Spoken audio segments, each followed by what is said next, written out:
Hello friends, मेरा नाम अमरजीत है और मेरे यूट्यूब चैनल पे आपका स्वागत है। मैं पूरा स्पोकन इंग्लिश कोर्स हिंदी के माध्यम से पढ़ाता हूँ। मैंने अभी तक 200 से ज़्यादा वीडियो शूट किए हैं और मैं हमेशा नई वीडियोस को अपलोड करता रहता हूँ। अगर आप मेरे साथ जुड़ना चाहते हैं तो इस सब्सक्राइब बटन को क्लिक करें। अगर आपको हमारे लेसन्स पसंद आते हैं तो उन्हें लाइक करना ना भूलें। अगर आप कोई सवाल पूछना चाहते हैं या कोई कन्फ्यूज़न हो तो कमेंट करें, तो मैं उसका जवाब जल्द से जल्द दूंगा। हमारी वीडियोस अपने दोस्तों के साथ शेयर करें ताकि अंग्रेजी का माहौल बनाया जा सके। उन्हें अंग्रेजी सीखने के लिए एनकरेज करें। और अब हम चलते हैं अपने लेसन की ओर। Hi guys, welcome to alpha beta. My name is Amar और मैं आपको बताने वाला हूं कि नई वोकैबुलरी कैसे सीखें और उन्हें याद कैसे रखें लंबे टाइम तक। वोकैबुलरी एक बहुत इंपॉर्टेंट पार्ट है आपकी लैंग्वेज का, क्योंकि ग्रामर एक बहुत छोटी चीज है जो आप सीख जाएंगे, धीरे धीरे सीख भी रहे हैं क्योंकि हमारी सारी वीडियोस के अंदर सारे लेसन ऑलमोस्ट कवर किए गए हैं।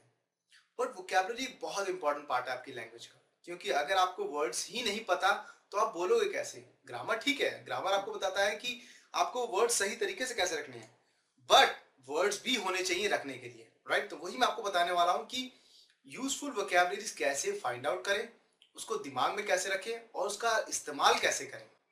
शुरू करते हैं, पॉइंट नंबर 1 समझते हैं। Read books to learn useful vocabulary. अब यूजफुल वोकैबुलरी से मैं कहना चाहता हूं कि वो वोकैबुलरी जो आपके काम की है। अब इंग्लिश लैंग्वेज में 10 लाख से ज्यादा वर्ड्स हैं। अगर आप गूगल करेंगे तो आपको 10 लाख से ज्यादा वर्ड्स की लिस्ट मिलेगी। बट अगर मैं ऑक्सफोर्ड डिक्शनरी की बात करूं तो ऑक्सफोर्ड डिक्शनरी के अंदर 1,70,000 वर्ड्स डॉक्यूमेंटेड है। अब 1,70,000 वर्ड्स है, इसका मतलब ये नहीं है कि आपको सारे वर्ड्स याद करने हैं। जाहिर सी बात है, जो आपको यूजफुल लगे सिर्फ वो वर्ड्स आपको याद होने चाहिए। सबसे अच्छा पार्ट यह है कि हमने बेसिक वोकैबुलरी और एडवांस वोकैबुलरी के अंदर बहुत सारी वीडियो शूट की हैं, जिसके अंदर आपका बेसिक और एडवांस वोकैबुलरी का पार्ट कवर हो जाता है। बेसिक और एडवांस वोकैबुलरी हमने शूट तो कर दी है, बट जरूरी नहीं है कि सिर्फ उतना ही आप सीखें। पहला पॉइंट है कि आपको रीडिंग करनी है बुक्स की। बुक्स रीड कीजिए, क्योंकि उसके अंदर आपको बहुत ज्यादा नॉलेज मिलने वाली है। रीडिंग से आपके कई पर्पस सॉल्व हो जाते हैं। पहली चीज, अगर आप अपने यूनिवर्सिटी की या कॉलेज की या स्कूल की अगर कोई भी बुक पढ़ रहे हैं तो आप अपना सब्जेक्ट भी कवर कर रहे हैं, अपना कोर्स भी कवर कर रहे हैं जो आपको पढ़ना है।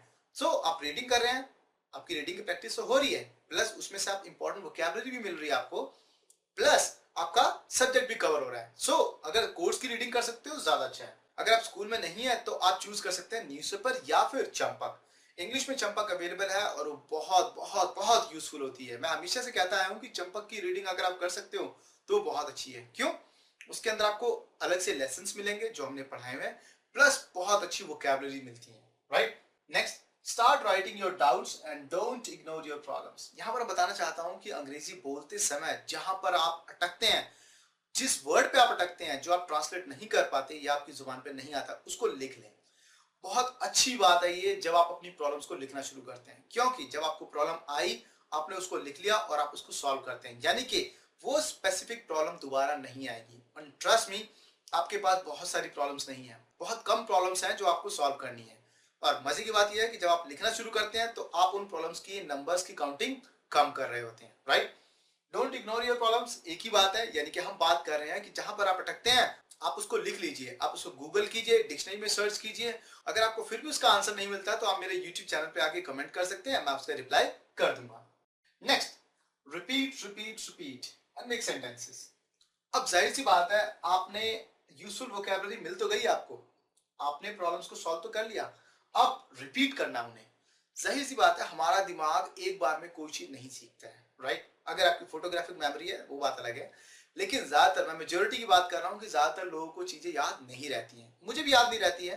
अब याद नहीं रहती है तो उसका सोल्यूशन क्या है? सबसे अच्छा सोल्यूशन है कि हम उसे रिपीट करें, बार बार रिपीट करें, और तब तक रिपीट करें जब तक हमारे दिमाग में बैठ ना जाए। ये बहुत बड़ी बात नहीं है, बहुत छोटी सी बात है। वोकैबुलरी याद करने के बहुत तरीके हैं। पहला तरीका ये है कि आपको इजीली समझ में आ जाए और आपके दिमाग में बैठ जाए और हमेशा के लिए आप उसको यूज कर पाओ। दूसरा तरीका ये है कि अगर आपको याद नहीं होता है तो उसको बार बार आप रिपीट करें। रिपीट कैसे कर सकते हैं? पहला बहुत बेसिक आइडिया ये है कि आप उसके लिए एक स्पेशल कॉपी बना लें।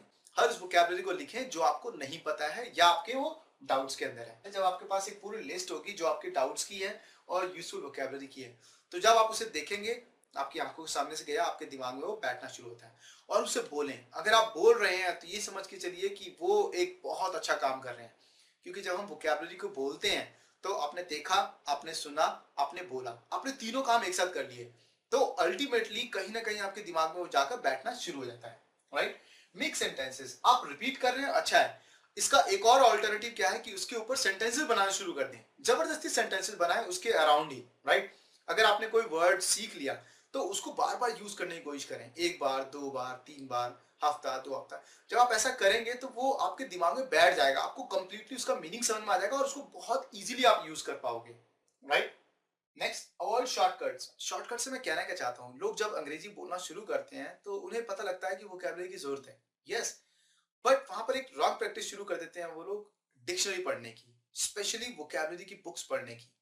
गाइस, इनिशियल लेवल पे ये आपको नहीं करना है क्योंकि ये एक शॉर्टकट नहीं है, ये एक्चुअल में आपकी मेमोरी को यूटिलाइज कर रहा है बिना किसी रीजन के। जब आप डिक्शनरी पढ़ना शुरू करते हैं तो आप हर एक वर्ड को पढ़ना शुरू करते हैं जो आपके काम का शायद ना भी हो, राइट। तो आप कर क्या रहे हो, अपना पोटेंशियल, अपनी ताकत कुछ ऐसे वर्ड्स को याद करने में बिता रहे हो जिनका कोई लॉजिक नहीं है, राइट, जो आपके शायद डेली यूज में कभी आए ना।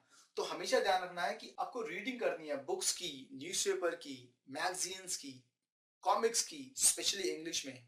वहां से आपको यूजफुल वोकैबुलरीज मिलेंगी, राइट। डिक्शनरी पढ़ना, वोकैबुलरी बुक्स पढ़ना, इनिशियली वो बहुत बैड प्रैक्टिस में आता है, राइट, क्योंकि आप अपना शुरू का बहुत यूजफुल टाइम एक ऐसी चीज में इन्वेस्ट कर रहे होते हैं जहां से फ्रूटफुल रिजल्ट्स नहीं आने हैं। गाइस, ये थे मेरे टिप्स वोकैबुलरी याद करने के और रिमेंबर करने के बहुत लंबे टाइम तक। अगर आपको और यूजफुल वोकैबुलरीज चाहिए जो आप डेली यूज में इस्तेमाल कर सकते हैं तो प्लीज मेरी एप्लीकेशन को डाउनलोड करें और वोकैबुलरी सेक्शन में जाएं। वहां पर हर वो वोकैबुलरी अवेलेबल है जो आपको डेली यूज में पता होनी चाहिए। Thank you very much and have a great day.